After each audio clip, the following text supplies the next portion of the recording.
السلام علیکم جی۔ تو بچوں، آپ لوگ سب کیسے ہیں؟ ہم نے ایک سلسلہ شروع کیا ہے، حضور صلی اللہ علیہ وآلہ وسلم کی کہانی آپ کو سنا رہے ہیں کہ بھائی وہ کہاں پیدا ہوئے، کہاں رہے، ان کے والدین یعنی ان کے امی پاپا کہاں تھے، کیسے تھے، کب تک ان کے ساتھ رہے۔ تو ہم نے سب سے پہلے جو اس کی سیریز ہے اس میں سب سے پہلے ہم نے عرب کے بارے میں جانا کہ حضور صلی اللہ علیہ وآلہ وسلم عرب کے ایک ملک میں پیدا ہوئے اور ایک شہر مکہ۔ تو سب سے پہلے ہم نے یہ جانا کہ عرب جو ہے وہ کیسا ہے، کیسا علاقہ ہے۔ پھر ہم نے عرب کے لوگوں کے بارے میں پڑھا، سنا، اور ہم سمجھ پائے کہ عرب کے لوگ کیسے ہوتے ہیں۔ تو ہم اپنی کہانی شروع کرتے ہیں۔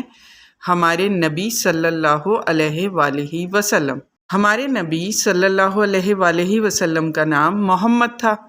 آپ حضرت اسماعیل علیہ السلام کے خاندان میں سے تھے، جو عرب کے سب گھرانوں سے اونچا سمجھا جاتا تھا۔ آپ کے قبیلے کا نام قریش تھا۔ آپ کا گھرانہ جو بنی ہاشم کہلاتا ہے، اسی قبیلے کی ایک شاخ ہے۔ ہمارے نبی صلی اللہ علیہ وآلہ وسلم مکہ میں پیدا ہوئے۔ یہ پرانا شہر سمندر سے کوئی 35 میل کے فاصلے پر ہے۔ اس کے گردا گرد ریتیلے میدان اور چٹیل پہاڑیاں پھیلی ہوئی ہیں۔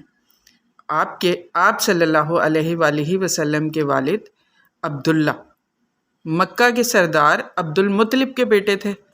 آپ صلی اللہ علیہ وآلہ وسلم کی والدہ بی بی آمنہ بھی حضرت اسماعیل علیہ السلام کے گھرانے میں سے تھیں۔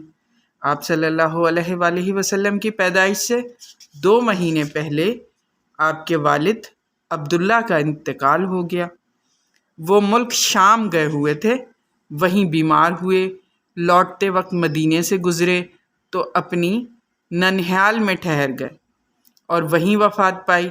موت کے وقت ان کی عمر 25 برس کی تھی۔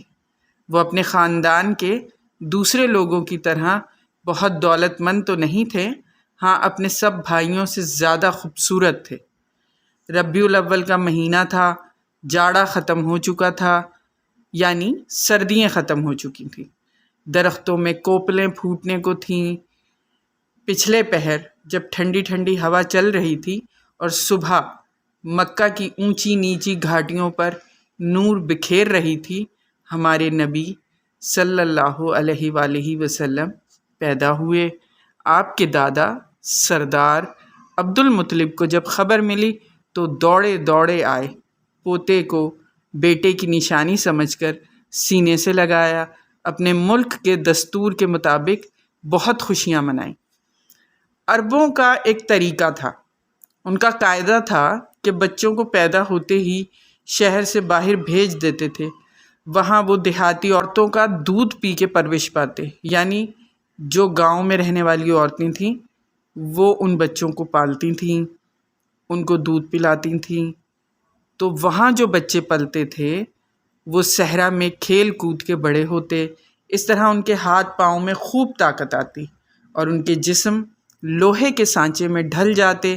ہمارے نبی صلی اللہ علیہ وآلہ وسلم ابھی چھوٹے ہی سے تھے کہ انہیں ایک بی بی کے ساتھ، جن کا نام حلیمہ سعدیہ تھا، مکہ سے باہر بھیج دیا گیا۔ بی بی حلیمہ کو آپ سے بہت محبت تھی۔ وہ آپ کو اپنی آنکھ کا تارا سمجھتیں، اپنی اولاد کی طرح چاہتیں۔ جب آپ ذرا سیانے ہوئے، یعنی ذرا آپ سمجھدار ہوئے، تو اپنے دودھ شریک بھائیوں کے ساتھ آس پاس کے میدانوں اور جنگلوں میں بکریاں چرانے لگے۔ تو بچوں، ابھی ہم نے حضرت صلی اللہ علیہ وآلہ وسلم کے بارے میں اتنا پڑھا ہے، انشاءاللہ اگلی دفعہ ہم ان کے بچپن کے بارے میں سمجھ سکیں گے۔ بھائی شاعر نے کیا کہا ہے، ایک چھوٹا سا شعر ہے: ہوئی پہلوئے آمنہ سے ہویدا، دعائے خلیل اور نوید مسیحا۔